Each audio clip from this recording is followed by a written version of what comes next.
What Mhm. inspired you to explore this history through a female point of view? I don't know. I think maybe because I was raised by my mom. My dad was kind of in and out of the picture, but I don't know. I think there was always just these strong. A lot of my family's from New York.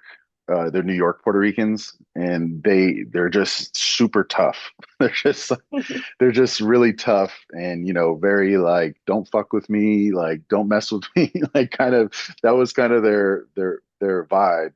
And but then, there was a sense of underneath all that that I just found really interesting when I look back on it, because my mom was super tough and she dealt with a lot, and her sisters, they all dealt with something, and but they were just super tough. And then, but underneath it all, there was a sadness, and I don't know, something about that really draws me to female led characters. You started studying acting before Hmm. becoming a director.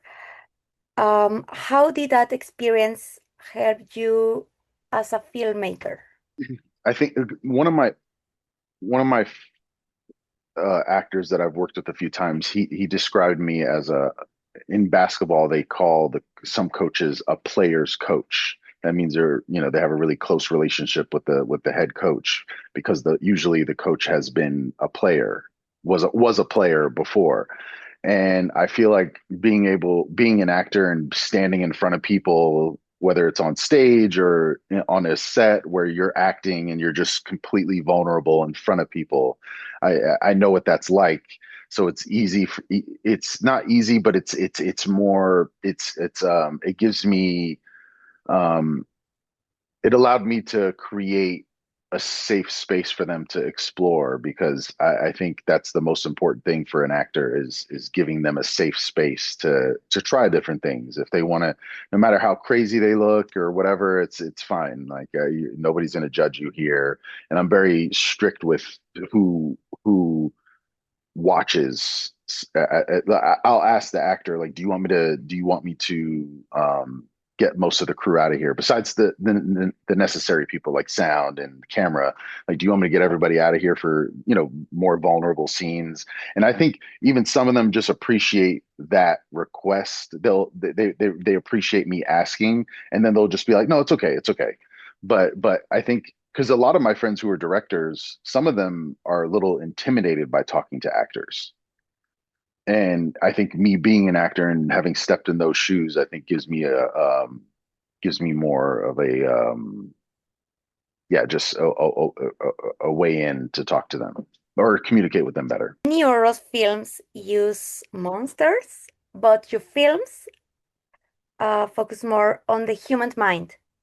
Hmm. Why is the mind so interesting for horror? Because a lot of it is it's your own baggage. I mean, it's your own stuff that's projecting out the monster over there, and also I feel like sometimes the most terrifying isn't a monster. It's sometimes it's more something more grounded, something that's more that we see in everyday life. In with the Prowler, it kind of is set up like there's a monster or a ghost or something supernatural, but then it's something a lot more grounded than that. and it feels, I think it feels more terrifying because of that. In the Prowler, you create a psychological horror experience Mm-hmm. where you played with the audience Mm-hmm. perception and create paranoia between what is real and what is unknown.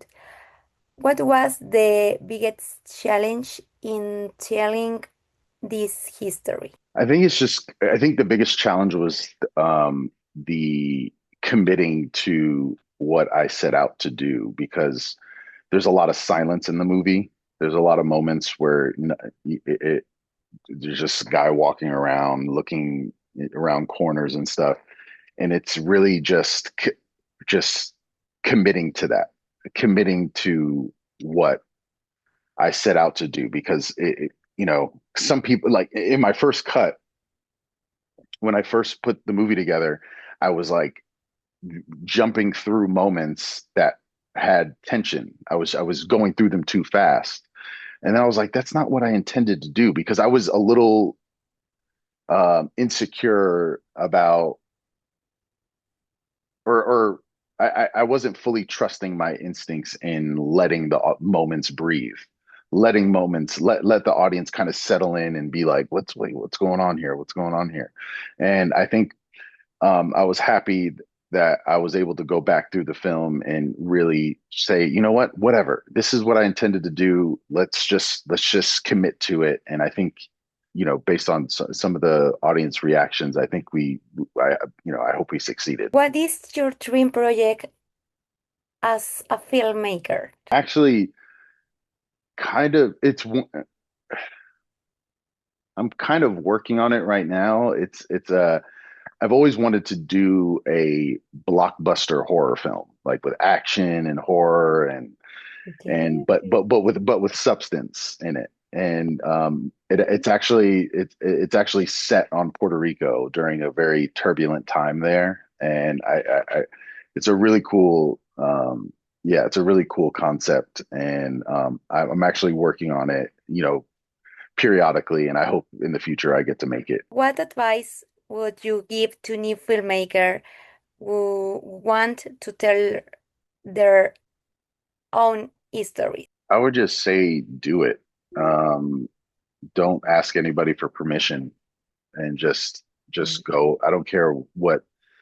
My first one of I think my first short film that I did, I remember it was like I had a $2,000 budget, and I was like, man, we got so much money. We got so much money to make this movie. And then of course we're on set, we're like, we have no money. Um, but and then my next film was like $500 budget, and I would just say, just go out and make it, no matter what, no matter the budget, because when you are faced with limitations, I actually just saw this. Orson Welles says the enemy of art is the absence of limitations.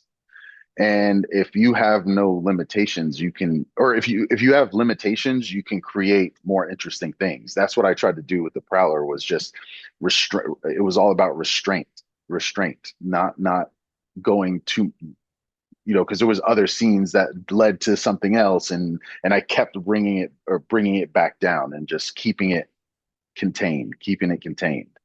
And I think, yeah, just go out and make your movie, because nobody's going to give you an opportunity to make movies. You have to just do it. Awesome. Thank you so much for your time. Appreciate it.